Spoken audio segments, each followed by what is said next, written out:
been a type 1 diabetic for 12 years. I was diagnosed in January 2000, and I didn't know what type 1 diabetes means when I first got diagnosed. It was 1 in 2,000 children in the UK get it. I think people actually instead of children. And it was a really rare thing, so I didn't know what it was. My family didn't know what it was, and I had to come to terms with what this illness is. And it's really serious without knowing it. You wouldn't look at me and think he's got illness or anything like that. But the truth is, I could clonk out any minute. It can have serious effects on you in different ways, long term, short term. Overall, you have to keep a HbA1c level contained under the level of 7, really. And I've slipped out of control recently. I've gone up to 8, which has had its effects. I have the first stage of diabetic retinopathy, and that's an eye disease caused through diabetes, and it can lead to blindness if it gets to like the final stages of it, which in certain cases, you know, it will have different effects. The blood come out of the eyes and stuff like that. I'm nowhere near that serious, and I hope to keep control of my levels to prevent that.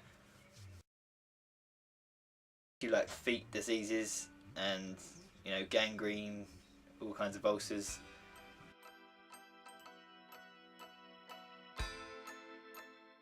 But to hear that there's people out there still struggling. They don't know how to control their levels, and they don't get the information needed, education on it. The families don't come to terms with it quite as well. And in the UK that shouldn't be happening, and so hopefully the money raised through this can help a great deal towards that, as well as research towards finding a cure for type 1 diabetes through JDRF.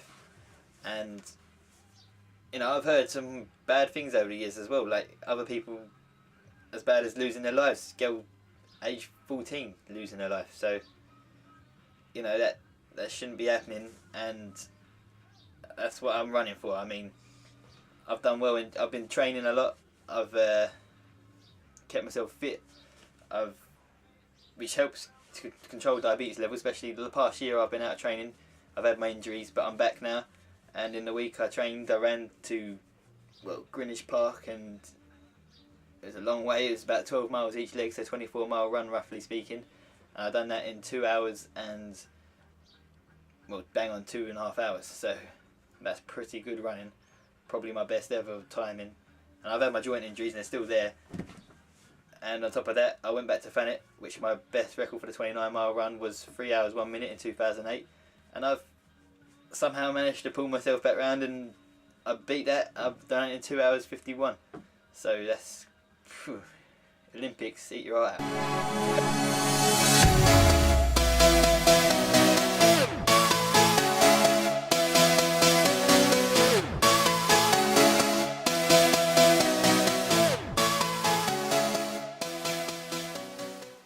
Me going for a run is not going to change anything without the sponsorship coming in. That's what I'm running for, and I might be able to set any good times. I might be able to set the best times in the world, but that doesn't make a difference. What makes a difference is the sponsorship I get in. So everyone in the hall, everyone who sponsors me, goes on my Just Giving. Thank you very much. That's what I'm trying to achieve.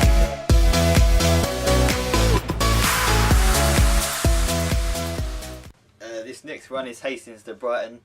It's a 40-mile coastal route I'm taking. A lot of country lanes which I might get run over in. Winding roads as always. You know, cliffs. I'm looking forward to those cliffs. Beachy Head especially.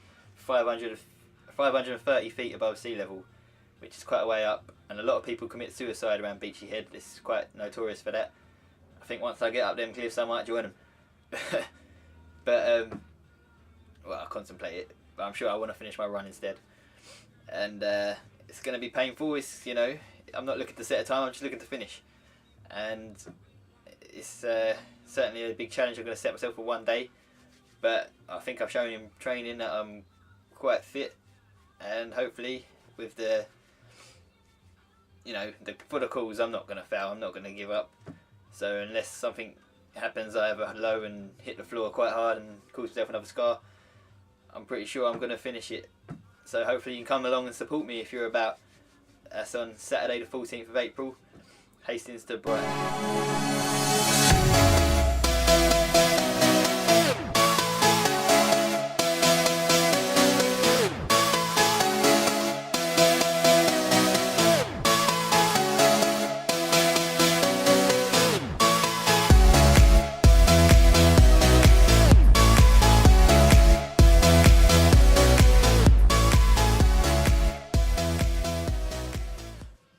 My message to people with diabetes through my life experiences is that you have to keep control of it, you have to be responsible for yourself, but it's definitely not something that can stop you from living, and it's never stopped me in my life. I'm running ridiculous amount of miles and it's not stopped me from doing that. I mean, I don't know why you would want to do that, but that's just me. I ran the Isle of Wight, I ran Thanet, I'm going to run Hastings to Brighton, and there's no way diabetes is going to stop me from making a difference to the cause, and there's no way diabetes is going to stop me from doing things with my life. So don't let it stop you doing things with yours. There goes my hero. Watch him as he goes.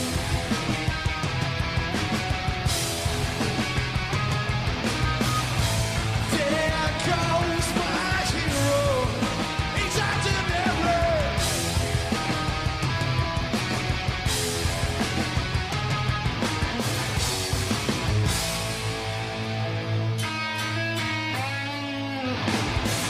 Talk to this to them, leave it out. While the rest of them leave it out. Truth or consequence, say it aloud. Use that evidence, racial around.